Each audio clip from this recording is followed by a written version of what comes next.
Hello दोस्तों, आपका स्वागत है साइंस बंकर्स चैनल पर।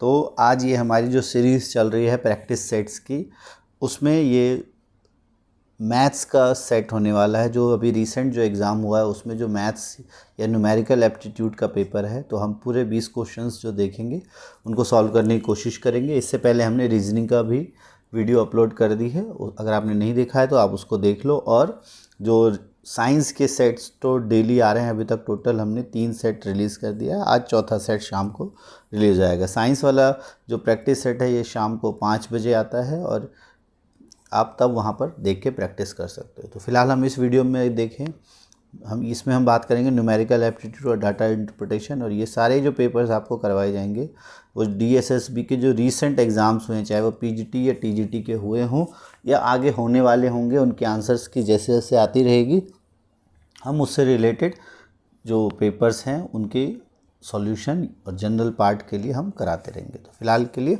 स्टार्ट करते हैं इस वीडियो को। तो पहला है, if A 6 digit number is 5B0138 divisible by 11। तो अब इसमें आपको 11 से डिविजिबिलिटी का आपको पता होना चाहिए कि जो ऑल्टरनेट नंबर्स हैं उनका एडिशन करके, जो ऑल्टरनेट नंबर्स आप उनको ऐड करके और फिर दो सेट बन जाएंगे आपको। जैसे जो इवन पोजीशंस पे हैं उनका सम और जो ऑड पोजीशंस पे हैं उनका सम, या तो उनका जो डिफरेंस है वो हमेशा 11 से डिविजिबल होगा या 0 होगा। जैसे जो आपके ऑड नंबर्स पे हैं 5 + 0 + 3, और जो इवन नंबर पे वो है आपका b + 1 + a। अब इन दोनों का डिफरेंस या तो 0 होगा या 11 से डिविजिबल होगा। तो यहाँ पे है आपका 8, यहाँ है आपका a + b + 1। तो यहाँ से अगर आप देखो a + b 7 के अगर बराबर है तो ये बराबर हो जाता, तब इन दोनों का डिफरेंस 0 आ जाएगा। तो इसलिए इसकी a + b की वैल्यू जो है वो कितनी हो जाएगी, 7। ठीक है, तो आंसर हमारा हो जाएगा a + b = 7। नेक्स्ट है, अ मैन रिसीव्स 4690 पर monthly salary, saves 20% and expenditure. तो बहुत इजी क्वेश्चन है। इसको आप देखो, अगर 100% किसी का है, जब भी ऐसे क्वेश्चन आए जहाँ परसेंटेज वाला हो पहले 100 से लेके चलो तो बाकी इजी रहता है। तो इसमें 20% सैलरी जो है सेव करता है। ओके, तो एक्सपेंडिचर कितना होता है, तो एक्सपेंडिचर होता है किसका, 80%। तो आपको क्या निकालना है, रिसीव्स दिस सैलरी, तो इसका 80%। तो अच्छा, ऐसे क्वेश्चंस में एक और चीज़ आप कर सकते हो, जैसे 4690 है, इसका 80% आपको निकालना है। ठीक है, तो लास्ट में बिना मल्टीप्लाई किए भी आप देखो, 9 8 × 72, तो लास्ट में आपका 2 आ रहा है, तो इन दोनों में है। ठीक है, अब इन दोनों में से कौन सा है, तो वो एक डिजिट सम होता है, उससे भी आप निकाल सकते हो। डिजिट सम क्या है, आप सभी के सम को ऐड करो, 4 और 6 10, 9 के लिए आप हटा दो, उसको 9 को हटा देते हैं, तो 4 और 6 हो जाएगा आपका 10। 10 का डिजिट सम होता है 1, 1 + 0 1 और इंटू 8। तो टोटल इसका डिजिट सम जो है वो 8 आना चाहिए। तो इधर अगर आप देखो, 7 और 3 10, 10 और 5 15 और 2 आपका हो जाता है 17। तो 17 का होता है 1 + 7 8। इसका अगर देखो, 3 और 7 10, 10 और 4 14 और 2 16, 16 का डिजिट सम होता है 7। तो इसका सही आंसर हो जाएगा हमारा 3752। ये अब ट्रेडिशनल तरीके से भी आपका जल्दी ही आंसर आ जाएगा। ये बस मैंने बताया कि जब बहुत कॉम्प्लेक्स क्वेश्चंस हो उस समय आपको ऐसे अप्लाई करना है, तो उसको आप डायरेक्ट ऐसे भी करोगे। एक और तरीका क्या है मल्टीप्लाई करने का, जब इस ऐसे कॉम्प्लेक्स मल्टीप्लिकेशन हो तो सबसे पहले एक एक नंबर को करो। जैसे 4 8 × 32 और 100, फिर 4 8 6 × 48, तो 4 8 6 × 48, तो 480 हो जाएगा, और 9 8 × 72। तो अब इसको आप ऐड भी कर सकते हो, 2 5 3 और 4 2 4 2 6 और 1 7। तो ऐसे भी आप कर सकते हो। तो बहुत सारे तरीके हैं, डायरेक्ट ट्रेडिशनल तरीके से ना करके आप इन तरीक़ों से भी कर सकते हो, जल्दी होते हैं ऐसे क्वेश्चंस। ठीक है, इजी क्वेश्चंस था इसमें, तो बस मैंने 2 कॉन्सेप्ट बताने की कोशिश की आपको, ताकि कहीं आपको ये हेल्प हो। अब जैसे average of first 11 multiples of 18 is, अब आपको पता है जो 11 मल्टीपल्स का एवरेज होगा वो क्या होगा। तो अब इसके 2 तरीके हैं। पहला तो है कि आप 18 के 11 मल्टीपल्स लेते जाओ, से 18, फिर सेकेंड 11 18 36, फिर उसके बाद थर्ड मल्टीपल हो जाएगा आपका 54, और ये टोटल ले जाके आप जो 180 आपका 10th मल्टीपल होगा और 11th मल्टीपल हो जाएगा आपका 198, और इन सब को ऐड करना है। तो अब ऐड करके और फिर उसका एवरेज निकालना है। ये तो आप ट्रेडिशनल तरीके से कर सकते हो, बट अगर आप ध्यान से देखो जब भी 18 के मल्टीपल्स की बात की जा रही है तो अगर 18 कॉमन ले लेते हो तो यहाँ पे क्या होता है 1 2 3 अप टू 11, तो 1 से लेके 11 तक का सम अगर आप निकालो तो क्या होता है 11 into 12/2 n into n plus 1/2, तो ये हो गया 6, तो 18 गुना 66, ये टोटल सम हुआ। और कितने मल्टीपल्स हैं, टोटल मल्टीपल्स है 11, तो 11 से डिवाइड कर दो आप, तो 11 6 जा तो टोटल हो गया 108, तो इसका सही आंसर हो जाएगा 108। तो 2-3 तरीके हैं, आप दोनों में से या तीनों में से किसी तरीके से कर सकते हो। नेक्स्ट है, और इसमें ये चीज़ आप ध्यान रखना, किसी का भी अगर फर्स्ट 11 की हम बात करें तो उसका जो एवरेज होगा वो कौन सा होगा 6th नंबर, ठीक है, क्योंकि 5 इधर और 5 इधर, तो 6 नंबर ऑफ, तो 6th मल्टीपल ऑफ 18 भी आप निकाल सकते हो, वो भी वही आएगा। सब में कॉन्सेप्ट एक ही है, बस थोड़ा सा करने का तरीका अलग अलग है। तो अगर आपको ये तरीके अच्छे लगेंगे तो इस ऐसे ही और भी तरीके क्वेश्चंस कराने के आपको और भी बताया जाएगा। नेक्स्ट है, Naresh invested 41,000 and 20% per annum for 1 year at compound interest compounded half yearly. तो जब भी हाफ ईयरली हो तो जो इंटरेस्ट का जो रेट है वो आप उसको हाफ कर दो, तो 10% हो गया, क्योंकि वहाँ पर एनम दिया हुआ है। अब the amount he will received at the end of 1 year. तो पहले अगर मान लो आपको 100 रुपये था, 100 रुपये 10% हाफ ईयरली है तो इसका 10%, तो 100 का 10% होता है 10, और इसका भी हो जाता है आपका 10। लेकिन अब सेकेंड ईयर में इस 10 जो ब्याज है उसका भी तो 10% होगा, तो ये 1 हो जाएगा, तो टोटल कितना ब्याज आया 21, ठीक है। तो द अमाउंट ही रिसीव्ड, और टोटल अमाउंट कितना हो जाएगा 100 + 21, तो 121 जो है टोटल अमाउंट हो जाएगा। तो अगर 100 प्रिंसिपल था तो 121 अमाउंट हुआ, तो अगर 41,000 प्रिंसिपल है तो अमाउंट कितना हो जाएगा, तो इसको आप 41,000 इंटू 121/100 से मल्टीप्लाई कर दो, इससे ये हो गया, ठीक है। तो अब इसको मल्टीप्लाई करके आप आसानी से निकाल सकते हो। फिर यहाँ पे देखो हम डिजिट सम का इस्तेमाल कर सकते हैं या यूनिट डिजिट का। अब अगर आप ध्यान से देखो ये 0 है यहाँ पे, तो आंसर में हमारा 0 होना चाहिए। कौन सा ऑप्शन है, एक ही ऑप्शन है, तो यही आंसर होगा, ठीक है। अगर बाय चांस मान लो यहाँ डिजिट सम अगर आपको देखना हो, जैसे 410 इंटू 121, इसका डिजिट सम निकालो तो 2 और 1 3 और 1 4 हो जाता है आपका, और इसका है 4 और 1 5, 5 इंटू 4 हो गया आपका 20। तो 20 को जब ऐड करोगे तो 2 होगा इसका डिजिट सम। 2 करके देखो 4 9 को आपको हटा देना है, 4 6 10 और 10 और 1 11 का हो जाएगा 1 + 1 2, तो यही आंसर आएगा आपका। 0 तो है ही, यूनिट डिजिट से भी आप निकाल सकते हो और मल्टीप्लाई करके भी। तो ये ध्यान रखना, आपको ऐसे ट्रिक्स या इसे हम ट्रिक्स नहीं, से कॉमन सेंस के तरीके से आप समझ सकते हो। ट्रिक वो होता है जो बहुत ही अलग चीज़ है, ये आप बहुत ईजी है, बस थोड़ा सा आपको विजुलाइज करना है। आमतौर पर आप क्या करोगे, उसको फटाफट मल्टीप्लाई करने जाओगे तो वहाँ पर आप 1 से 2 मिनट वेस्ट करोगे। तो आपको कोशिश करना है कि जो ऑप्शंस फाइनल करने तक लास्ट में जो डायरेक्ट ऑप्शंस देख के हो जाए, तो काफ़ी हेल्प होता है।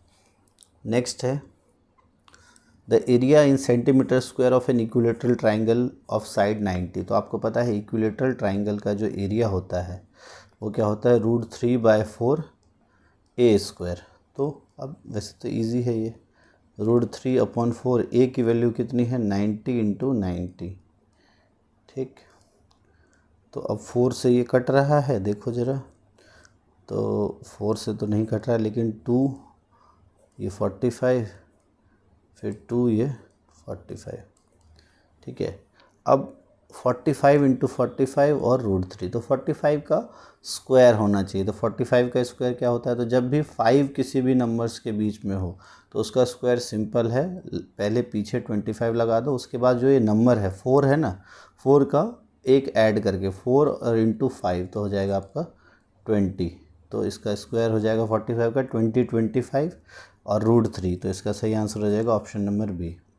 ये स्क्वायर किस तरीके से, जैसे मान लो हमको 35 का निकालना है, तो 35 का क्या होता है एंड में आपने 25 लिखा और 3 का नेक्स्ट टर्म नंबर है 4, तो 4 3 जा 12, तो 35 का जो स्क्वायर है वो 1225 हो जाता है। तो ये 5 जिनके भी एंड में आएंगे उनके लिए रूल एप्लीकेबल है। इजी है, ये आपको पता भी होगा, नहीं पता है तो आप इसको ऐड ऑन कर सकते हो अपने नोट्स में।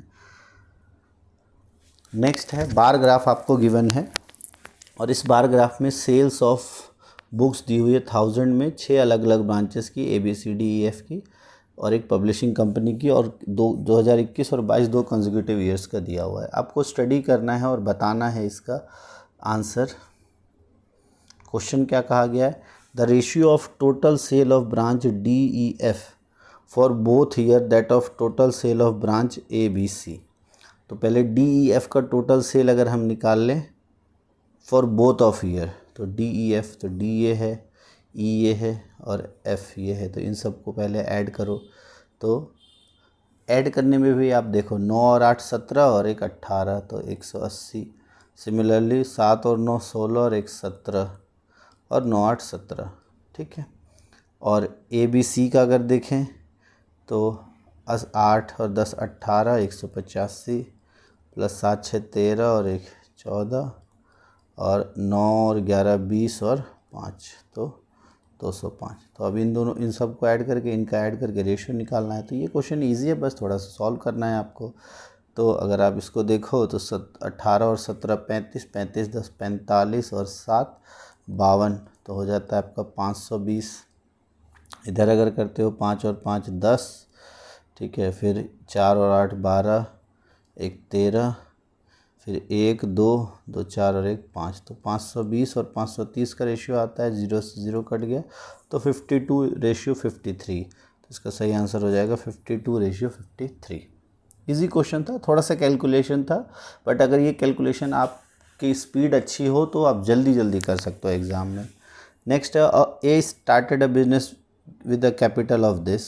After 3 months B joined with him certain amount of capital. At the end of year as starting the business the profit was shared in ratio 6:3. How much did B invest?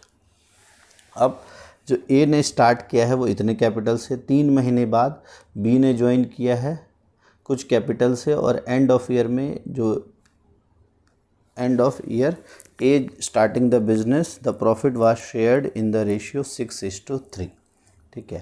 तो सबसे पहले तो आप ये देखो कि जो A टोटल कितने महीनों के लिए इन्वेस्टेड रहा है, 12 महीनों के लिए।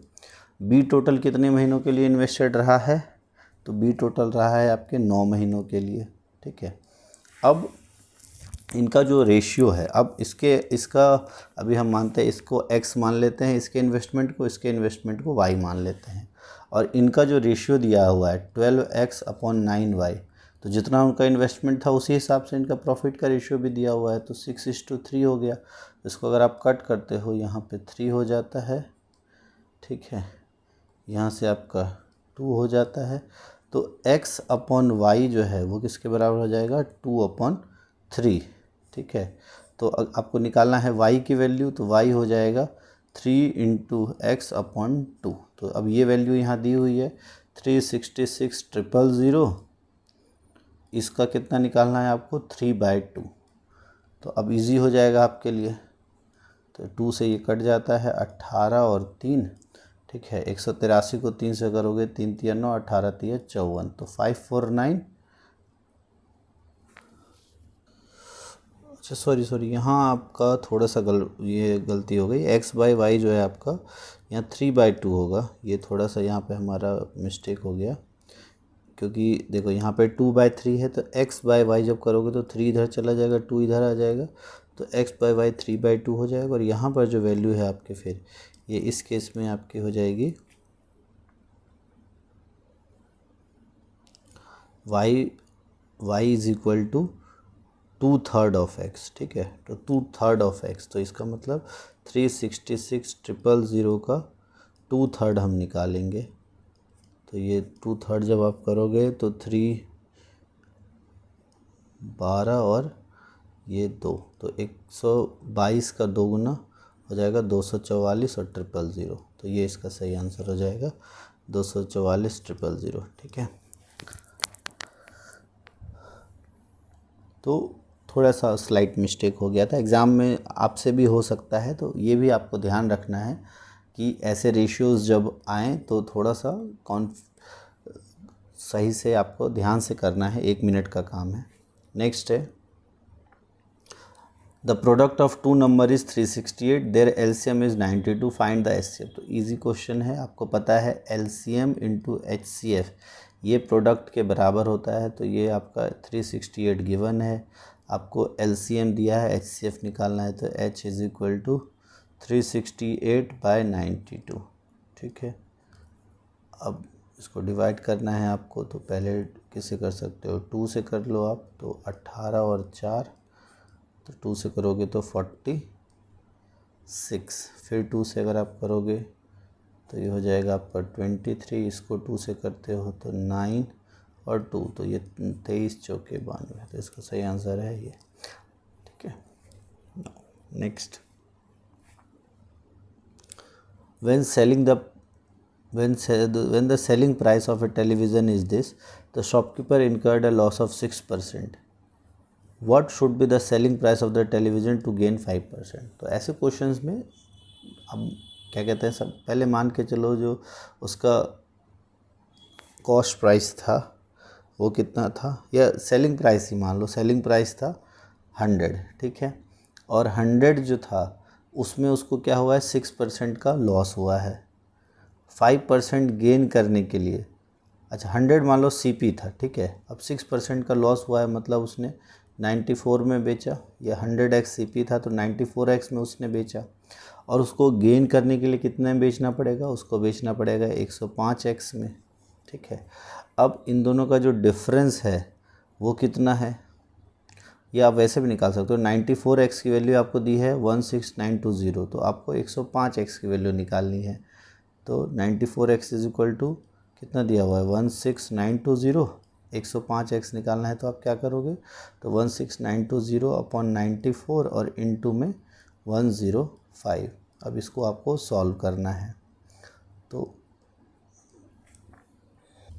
इसको अगर आप सॉल्व करोगे तो देखो सबसे पहले 2 से करो, तो 2 से हो जाएगा ये 2 4 8 और ये 47, फिर 2 से अगर आप यहाँ करते हो तो 8 और यहाँ हो जाएगा आपका 4 और 6, ठीक है, 846 अब 47 अगर देखें तो ये तो एक प्राइम नंबर है, तो 47 105 से तो होता नहीं है, तो आपको इससे मल्टीप्लाई कर, इससे डिवाइड करके देखना पड़ेगा कि 846 जो है वो 47 से होता है या नहीं होता है।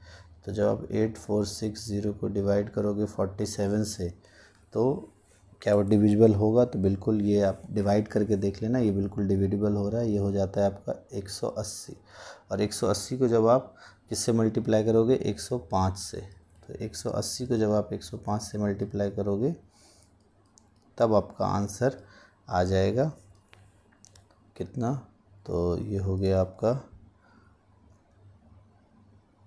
पहले 180 को 100 से किया आपने, तो 180 100 से किया तो ये हो गया, फिर 180 को 5 से करोगे तो 18 पंच 90, तो 900 हो गया आपका, तो इसका सही आंसर हो जाएगा 18,900, ऑप्शन नंबर ये।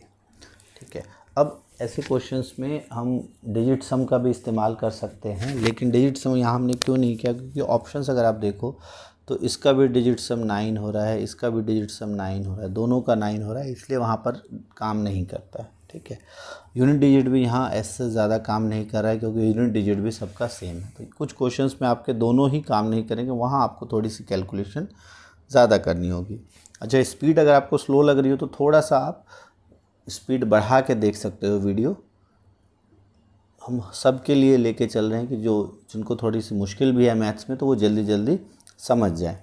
नेक्स्ट है, trader marks his goods 40% above the cost price and allows a discount of 10% on mark price. अब मान लो 100 रुपये 100% था उसका इनिशियल जो प्राइस था, इसने कितने परसेंट बढ़ा दिया उसको 44%, तो कितना कर दिया 144। अब 10% इसका डिस्काउंट दिया है, तो इसका 10% का मतलब हो गया 14.4। ठीक है, ये इसमें से माइनस कर दिया तो कितना हो जाएगा, तो 0.6 इधर हो गया, और 13 में से 4 गया 9, और फिर यहाँ पे हो गया आपका 13, 13 में से 1 गया, हो गया 12। तो 129.6 अब उतने पे बेचा जा रहा है, था 100 और बेचा है उसने 129.6 पे। तो आपको पूछा है x% गेन किया है, तो डायरेक्टली आप देख रहे हो 100 से कितने % गेन हुआ है, तो 29.6। तो ऑप्शन नंबर डी इसका सही आंसर हो जाएगा। तो इस तरीके से आप इजीली कर सकते हो, इजी है क्वेश्चंस, थोड़े से तरीके आप देख लो। नेक्स्ट है, a man spend 50% of his monthly salary on rent. Same जब भी ऐसे परसेंटेज का आए तो आप 100% मानो, 50% उसने रेंट पे दे दिया, ठीक है। अब बचा कितना उसके पास, तो 50%। फिर है, every month he spend 591 on convenience, 8335 on grocery and saves the remaining 274, ठीक है, हिज मंथली सैलरी। तो अब जो रेंट देने के बाद बाकी अगर आप देखो तो कितना अमाउंट दिया है, 591, 8835 और 274। तो इनको अगर आप ऐड करते हो तो हो जाएगा 549 और 110, 7 3 10 और 9 19 और 1 20, फिर 2 8 2 10 5 15 और 2 17, तो 8700। ये कब, ये किसके बराबर हो जाएगा आपका, 50% के बराबर। तो टोटल सैलरी आपसे क्या पूछिए, मंथली सैलरी, तो 100%, तो 87 का डबल कर दो आप, तो 87 का डबल हो जाएगा 7 2 जा 14, 8 2 16 और 1 17, ठीक है, और साथ में 00। तो सॉरी, अच्छा यहाँ पे एक यहाँ 9 आएगा ना, सॉरी यहाँ एडिशन में 9 आएगा, तो 97 × 2 तो हो जाएगा आपका 19400। यस, तो 19400 इसका सही आंसर होगा। नेक्स्ट है, in a clearance sale of electronic items, item was marked price was this is sold for this D% discount percentage of the item, the value of D is. तो जब भी ऐसे question हो तो mark price और जो आपका selling price है उसका डिफरेंस निकाल लो। तो 12,175 में से आप 11,201 माइनस कर लो, तो 5 में से 1 गया आपका 4, ये 7 का 7, 11 में से 2 गया 9, और फिर ये कट ही जाएगा आपका, 1 में से 1 गया 0। ओके, तो 974 जो है उसने डिस्काउंट दिया, कितने पे, 12,175 पे, तो 974 बाय 12,175, ठीक है। अब आपको बताना है ये इसका कितने % हुआ, तो बस ये परसेंटेज बताना है। अब इस ऐसे क्वेश्चंस में आप कैलकुलेशन बहुत लंबी हो जाएगी, तो यहाँ पे हम डिजिट सम का इस्तेमाल कर सकते हैं, क्योंकि सारे अलग अलग हैं। तो डिजिट सम का इस्तेमाल कैसे करेंगे, देखो, तो सबसे पहले आप ऊपर वाले नंबर्स का डिजिट सम अगर करते हो, 9 को मैंने कहा हटा दो, 7 और 4 11, 11 का 1 और 1 हो जाता है 2, ठीक है। यहाँ 1 है, 1 को किसी से भी मल्टीप्लाई करें तो 1 ही हो रहा है, ठीक है। नीचे अगर आप देखो तो 2 और 1 3, 3 और 1 4, 4 और 7 हो जाएगा 11, 11 और 5 16, 16 का डिजिट सम हो जाता है आपका 7। तो जब भी नीचे डिविजिबल में हो ना 7, तो अब नीचे कोई भी नंबर हो तो उसको आपको 1 करना है डिजिट सम, तो इसको हम किससे मल्टीप्लाई करेंगे, 4 से। यहाँ भी मल्टीप्लाई कर देते हैं हम 4 से। तो ऊपर का जो डिजिट सम है वो है 8, नीचे का आपका 28 आया, और 28 का हो जाता है 1। तो ऊपर का डिजिट सम क्या आया, तो 8/1। तो ओवरऑल फाइनल जो आंसर है उसका डिजिट सम होना चाहिए 8। तो ऑप्शन नंबर कौन सा है इसमें, देखो 8, तो एक ही है ऑप्शन नंबर 8, तो ऑप्शन नंबर 4 इसका सही आंसर हो जाएगा। तो यहाँ अगर आपको डिजिट सम पता, अब वैसे भी निकाल लोगे आंसर, वैसे भी आप निकाल लोगे, बट टाइम लगेगा। यहाँ अगर आपको डिजिट सम पता है तो बहुत ईजिली आपका टाइम सेव हो जाएगा। तो इस ऐसे क्वेश्चन जहाँ पर आपका ऑप्शंस बिल्कुल अलग है, तो डिजिट सम वाला आपको, हाँ, डिजिट सम में डिविजिबल वाले में आप ध्यान रखना कि 3 6 इसका हम नहीं कर सकते, और 3 6 9 का, क्योंकि इन तीनों का जब भी आप डिविजिबिलिटी में आएगा तो तब आप सॉल्व को नहीं करना है, वो तब आप कर पाओगे जब 3 6 9 के फैक्टर्स आप डिनोमिनेटर से हटा दो। बचा आपका 1 का हम करते नहीं हैं, तो जब भी 5 है तो उसको हम 2 से मल्टीप्लाई करते हैं, और वाइसा वर्सा, क्योंकि हम नीचे हमें 1 करना होता है। सिमिलरली 7 और 4 का एक कॉम्बिनेशन होता है, 4 है नीचे तो 7 से, 7 है तो 4 से, और फिर जब आपका बचा कौन सा 3, हाँ 8 है तो 8 को हम 8 से ही मल्टीप्लाई कर देते हैं। तो ये 3 कॉम्बिनेशन, तो टोटल नंबर कितने हो गए, 2 2 4 1 5 और ऊपर 3 5 और 3 8, एक हो जाता है आपका 1, 9 नंबर हो गया, ठीक है ना। तो ये आप इन तीनों के कॉम्बिनेशन, जो ये तीनों है, इन तीनों का डिवीज़न में जब कॉम्बिनेशन हो तो इस तरह से इस्तेमाल कर सकते हो। नेक्स्ट है A and B can complete a work in 16 and 48 days. 16 days and 48 days they started doing. तो ए और बी जो है 16 और 48 डेज़ में, तो ए करता है 16 डेज़, ये 48 डेज़, तो दोनों का एलसीएम ले लेते हो तो है 48, ठीक है। तो ए जो है एक दिन में काम करता है 3 यूनिट, बी जो है एक दिन में काम करता है 1 unit. They started doing the work together but after 3 days. तो पहले तो 3 दिन कितना काम हो जाएगा, तो एक दिन में दोनों काम करते हैं तो 3 और 1 4, तो टोटल 3 दिन में काम हो जाएगा 4 × 3 12 यूनिट्स, तो 12 यूनिट्स काम हो गया, ठीक है। B had to leave, B को छोड़ना पड़ा। A completed the remaining work alone, the remaining work was completed in, ठीक है। तो अब रिमेनिंग वर्क कितना है, तो टोटल 48 वर्क था, 12 वर्क ख़त्म हो चुका है, बचा हुआ वर्क है आपका 36, ठीक है। और अब कौन कर रहा है, सिर्फ ए कर रहा है। ए जो है एक दिन में कितना काम करता है, तो 3 यूनिट काम करता है, तो टोटल ए को और कितने दिन लगेंगे, तो 12 दिन और लगेंगे, तो इसका सही आंसर हो जाएगा 12। तो दूसरा तरीका क्या था इसको करने का, टोटल वर्क कितना है आपका 48, ठीक है। बी ने कितने दिन काम किया, 3 दिन, तो टोटल बी ने कितना काम किया है, इसमें से इसको माइनस करो, 3 यूनिट्स माइनस कर दोगे तो टोटल अब ए के द्वारा जो टोटल काम हुआ वो 45 हुआ। तो ए एक दिन में करता है 3, तो ए को टोटल 15 दिन लगते, 3 दिन पहले ही हो चुके हैं, तो बचे हुए कितने दिन है, 12 दिन। तो दोनों तरीक़ों से आंसर 12 ही आएगा, आपको जो तरीका सूटेबल लगे उससे भी आंसर निकाल सकते हो। नेक्स्ट 14th क्वेश्चन है आपका। अब ये को जो क्वेश्चन है एग्ज़ाम में अगर आप उसको इस टाइम पर देखोगे, क्वेश्चन थोड़ा सा कॉम्प्लेक्स आपको लगेगा। तो जैसा कि मैंने आपको बताया है स्ट्रेटेजी में, जिसमें 90+ मार्क्स लास्ट ईयर मेरे कैसे आए थे, उसमें मैंने ये डिटेल में बताया है कि कैसे छोटे छोटे ट्रिक्स एंड टिप्स का इस्तेमाल करके आप अच्छे से पार्ट ए में नंबर ला सकते हो। अब जब भी ऐसा क्वेश्चन मुझे दिखता है तो इस क्वेश्चन को मैं वन गो में अभी नहीं छेड़ना है मुझे, क्योंकि काफ़ी नंबर्स है, काफ़ी कैलकुलेटिव क्वेश्चन लग रहा है। तो इसको मैं मार्क कर देता हूँ कि मैं बाद में जब बाकी मेरे मैथ्स के क्वेश्चन हो जाएंगे उसके बाद करूँगा, ठीक है। तो ऐसा आपको एग्ज़ाम में करना है। फिलहाल अब इसका आंसर अगर देखें तो आपको क्वेश्चन में क्या कहा गया है, 1/3 of a journey is covered at a speed of 91, next 1/3 is covered at 49 and other next is 19 and the average speed is kilometre rounded off. तो जब भी राउंडेड ऑफ दिया हो, अप्रॉक्सीमेट आंसर दिया हो, तो अब अगर आप देखो, मान लो टोटल डिस्टेंस है d, क्योंकि यहाँ डिस्टेंस दिया हुआ नहीं है, और हर एक जो डिस्टेंस है वो ट्रैवल हुआ है, तो d/3 1/3 डिस्टेंस ट्रैवल हुआ है, ठीक है। तो 1/3 और स्पीड कितनी है 91, तो सभी का अगर टाइम निकाल लो, जैसे मान लो t1 है, वो क्या हो जाएगा, आपको जब भी हम टाइम निकालना होता है तो डिस्टेंस अपॉन स्पीड, तो d/3 और अपॉन में स्पीड कितना है 91, ठीक है। सिमिलरली t2 जब आप निकालोगे तो वो हो जाएगा d/3 अपॉन में 49, और इसी तरह से आपका d/3 अपॉन में 19, ठीक है। तो जब आप इसको देखो, अब इसको टोटल टाइम आ गया आपका t1 t2 t3, तीनों टाइम आ गया आपके पास, तीनों डिस्टेंस है आपके पास, या टोटल d है आपके पास। तो एवरेज का मतलब क्या होता है, टोटल डिस्टेंस ट्रेवल्ड और अपॉन में टोटल टाइम टेकन।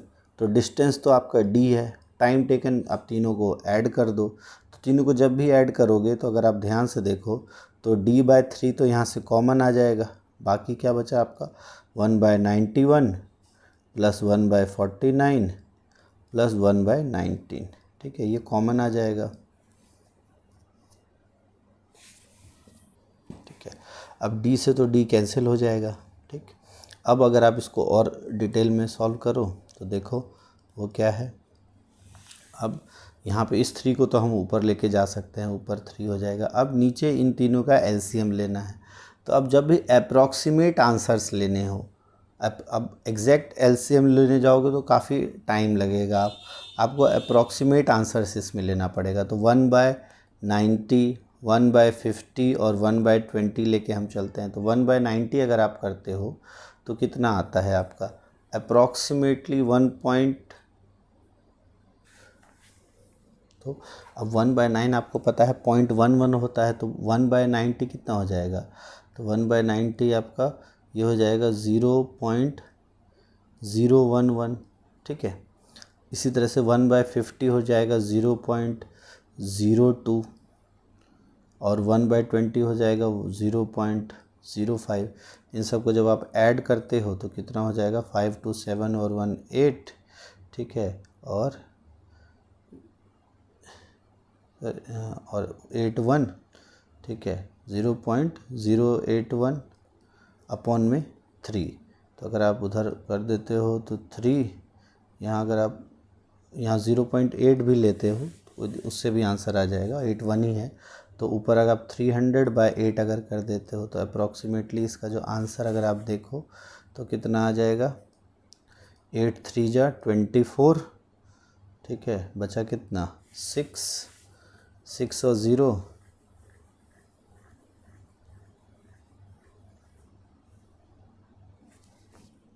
अब तो इधर अगर आप देखते हो तो 3.75 के आसपास आ रहा है, लेकिन ये हमारा आंसर नहीं होगा, आंसर इससे कम होगा क्योंकि यहाँ पे हमने थोड़ी थोड़ी वैल्यूज़ को अप्रॉक्सीमेट की है। तो अप्रॉक्सीमेशन जो है इसका 84 के आसपास आता है और इसका आंसर जो है वो 35.7 समथिंग आएगा। ठीक है, तो ऐसे क्वेश्चंस को उस टाइम आपको अवॉइड ही करना है। ये क्वेश्चंस जानबूझ के दिए जाते हैं ताकि आप अपना टाइम वेस्ट करो। इसका वैसे सच कोई शॉर्टकट भी नहीं है और आपको कैलकुलेशन ही करनी पड़ती है ऐसे केसेस में। तो यहाँ आप कोशिश करो, क्योंकि ऑप्शंस भी बहुत क्लोज हैं, तो ऐसे क्वेश्चंस को आपको स्किप ही करना होता है। ठीक है, फिलहाल नेक्स्ट क्वेश्चन है वो है आपका 48 मीटर व्यास और 10 मीटर ऊंचाई वाले, मतलब 48 मीटर आपका डायमीटर है और 10 मीटर हाइट है, और इतने जो चौड़े कैनवस की लंबाई, मतलब जो आपका कपड़ा है उसकी लंबाई कितनी आवश्यक है, तो कितनी ज़रूरत है। तो आपको ईजी है, इसमें आपको क्या निकालना है, जो शंक्वाकार मतलब जो कॉनिकल टेंट है उसका आपको, जो कॉनिकल टेंट है उसका CSA कर्व्ड सरफेस एरिया निकालना है। ठीक है, अब ये जो कर्व कॉनिकल टेंट है इसको अगर आप ध्यान से देखो तो इसका डायमीटर कितना दिया हुआ है 48, तो रेडियस कितना हो जाएगा 24, हाइट आपका 10 दिया है, तो 10 24 के साथ कौन सा आता है, तो ये हो जाता है आपका 26। ठीक है, तो L आपका 26 हो गया, उसका फॉर्मूला होता है πRL। पाई का 22/7 यूज़ करने को बोला है, R आपका है 10, नहीं R है 24 और L है आपका 26। तो अब इसको आपको सॉल्व कर देना है। ठीक है, और अब पूछा गया है, ये तो आपका एरिया आ जाएगा मीटर स्क्वायर में। ठीक है, अब इतने मीटर आपका चौड़ाई है तो लंबाई कितना होगा, तो आपको पता है लंबाई गुना चौड़ाई मतलब लेंथ इंटू ब्रेड जो है, एरिया जो है वो इसके बराबर दिया हुआ है 22/7 इंटू 24 इंटू 24 इंटू 26। आपको यहाँ पर क्या दिया हुआ है, ब्रेड दिया है, लेंथ निकालना है, तो लेंथ हो जाएगा आपका L इंटू यहीं पे रखो 4/7 और is equal to 22/7 into 24 into 26। तो यहाँ से अगर आप 7 से 7 कट जाएगा, 4 से आपका 4 6 या 24, तो अब वैल्यू क्या बची 22 इंटू 6 इंटू 26। तो अगर आप देखो हम यूनिट डिजिट से कर सकते हैं क्या, तो एक यूनिट डिजिट और डिजिट्स हम दोनों से ट्राई कर सकते हैं। पहले यूनिट डिजिट से ट्राई करते हैं, तो 6 6 जा 36, 36 इंटू 2, तो आपका हो जाएगा 6 इंटू 2 12, तो 2 से एंड होना चाहिए, तो ये दोनों तो आपका ऑप्शन नहीं होगा। ठीक है, ये दोनों कट गए। अब इन दोनों का डिजिट सम बिल्कुल अलग अलग है। अगर आप देखो 7 2 9 3 3 6 ये है, और 4 और 3 7 2 9 3। हाँ, तो अब डिजिट सम से देख लेते हैं। तो यहाँ है आपका 4, 2 और 2 का हो जाता है 4 इंटू 6 इंटू 6 और 2 का है 8, तो 4 6 जा 24 का फिर हो जाता है आपका 6 इंटू 8 48 का 4 और 8 आपका 12 का डिजिट सम हो जाएगा 3। तो इनमें से देखो 7 और 2 9, तो ये तो 3 और 3 6 हो जाता है, ये नहीं होगा। यहाँ अगर देखो 4 और 3 7 और 4 और 3 7 और 2 9, ये 9 हो गया, इसका डिजिट्स हमें 3, तो ऑप्शन नंबर 3 हमारा सही आंसर हो जाएगा। आप कैलकुलेट करोगे तो भी हो जाएगा, ये जो आंसर्स हैं आप कैलकुलेशन से भी निकाल लोगे, बस वो बता रहे हो कि एग्ज़ाम में अगर आप फॉलो कर पाए ऐसे तरीके को। नेक्स्ट है P and Q together can fill a cistern in 3 hours. If P alone can fill in 6 hours, then in how many hours will Q alone fill the cistern? तो आपको पता है P जो है वो कितने आवर्स में फिल कर सकता है, 6 आवर्स में, ठीक है। और Q के साथ मिलके, जो Q के साथ मिलके P और Q दोनों जब मिल जाते हैं तो कितने घंटे में भरे जाए आपका, 3 आवर्स में। मान लो टोटल जो है 6 यूनिट्स जो है वो फिल करना है, ठीक है। P 1 यूनिट पर आवर कर रहा है, इसलिए उसको 6 आवर लग रहा है, और अब 3 आवर्स में हो जा रहा है, मतलब इन दोनों का जो इफ़ेक्टिवनेस है वो कितना है, 2 आवर्स, 2 यूनिट्स पर आवर। तो 1 यूनिट अगर P का है तो Q का भी कितना हो जाएगा, 1 यूनिट, और Q को भी कितना टाइम लगेगा, 6 आवर्स। तो इसका सही आंसर हो जाएगा ऑप्शन नंबर A। नेक्स्ट है 1/3, वही सेम क्वेश्चन है आपका, 1/3 जर्नी 12 पे, 1/3 जर्नी 59 पे, 1/3 जर्नी 61 पे, और राउंडेड ऑफ करना है। तो इस सेम अभी जो हमने किया था, आपको D/3 लेके और बाकी सब उसी तरीके से सॉल्व करना है, और इसका जो सही आंसर है वो हो जाएगा आपका 25.7। इसको आप सॉल्व करना, सॉल्व करके सेम उसी तरीके का पैटर्न पे है आपका। तो ये दोनों क्वेश्चन जो होते हैं, ये और वो क्वेश्चन एग्ज़ाम में आपको छोड़ने के लिए आते हैं। अगर आपने छोड़ दिया तो बहुत अच्छा काम करोगे आप, ताकि आपका टाइम वेस्ट ना हो। नेक्स्ट है सिंपल इंटरेस्ट, आपको गिवन है the simple interest on a principal amount is 7 to 5 for a period of 2 years at the rate of 5% per annum. तो आपको सिंपल इंटरेस्ट गिवन है, प्रिंसिपल निकालना है। तो बस SI का फॉर्मूला क्या होता है आपको पता है, P × R × T बाय 100। बस कुछ नहीं करना है। SI है आपका 725, P आपको निकालना है, R है आपका कितना 5%, तो R5, टाइम है आपका कितना 2 years, अपॉन में 100 आपने कर दिया, ठीक है। और यहाँ से तो वैसे ही आपका 5 2 जा 10, 10 से ये 0 कट गया, तो 7250। बहुत इजी क्वेश्चन था ये, ऑप्शन नंबर फर्स्ट। नेक्स्ट है a group of people consist of man, women, children. Okay 20, हाँ तो फिर ये परसेंटेज वाला जैसे ही है, यहाँ आप 100 ले आओ। अब देखो 20% ऑफ देन आर मेन, तो 20% मेन हो गए, ठीक है। 40% ऑफ वुमेन, तो 40 वुमेन हो गई, और बचा कितना 24 और 40 हो गया 60, तो बचा 40, ये चिल्ड्रन हो गए। और उनका एवरेज वेट दिया हुआ है 45 किलोग्राम, 60 किलोग्राम एंड 20 किलोग्राम। और आपको एवरेज वेट बताना है ग्रुप का, तो एवरेज सबका एवरेज निकाल के ओवरऑल एवरेज निकाल लें। तो इनका जो एवरेज दिया है वो 45 है, तो टोटल वेट जो है इनका कितना हो गया, तो 45 2 जा 90, ये 900 ग्राम और 900 किलोग्राम। ये 40% है, सबका एवरेज जितना है, तो ये हो गया आपको 2400 किलोग्राम। सिमिलरली यहाँ आपका करोगे तो ये हो जाएगा आपका 800 किलोग्राम। टोटल पर्सन्स 100 है, सबको ऐड करो, 100 से डिवाइड कर दो, तो ये हो गया आपका 24 और 8 32, 32 और 9 4100, और डिवाइडेड बाय 100, क्योंकि 100 पीपल हैं हमने माना था, तो 100 से 2 0 कट गया, आंसर हो जाएगा 41।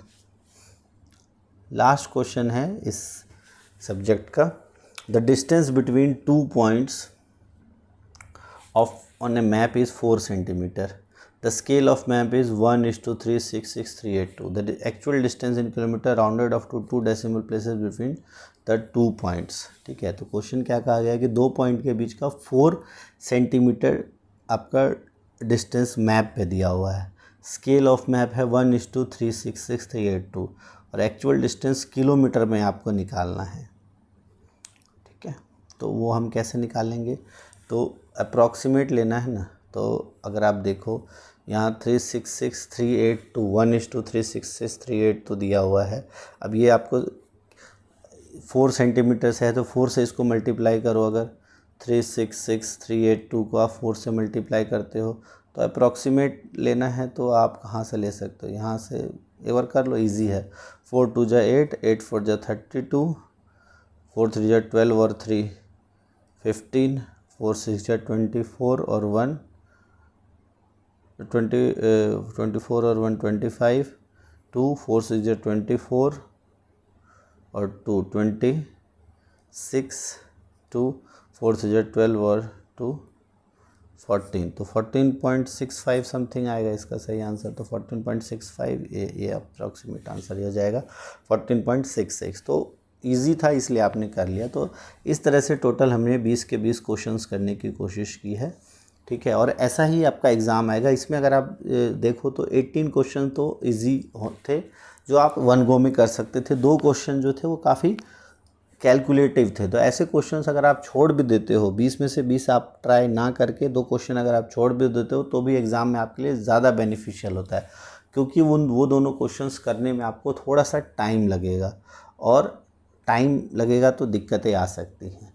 एक तो ये अप्रोच होता है। दूसरा अप्रोच क्या है कि अप्रॉक्सीमेशन से आप अगर मान लो 18 क्वेश्चन आपको कॉन्फिडेंट ही है कि मेरे ठीक ही होंगे, तो अगर आप 2 क्वेश्चंस थोड़ा सा रिस्क भी लेते हो तो भी अगर गलत भी हो गया तो भी आपका 0.5 मार्क्स ही जाएगा। लेकिन अगर एक भी सही हो गया तो बेनिफिट भी हो सकता है। तो आप अगर 18 आपके सही हों, आपको लगता हो कि मेरे बाकी की एक्यूरेसी ठीक है, तो कुछ क्वेश्चंस में आप रैंडम गेस भी ले सकते हो, डिपेंडिंग अपॉन आपकी एक्यूरेसी के ऊपर, ठीक है।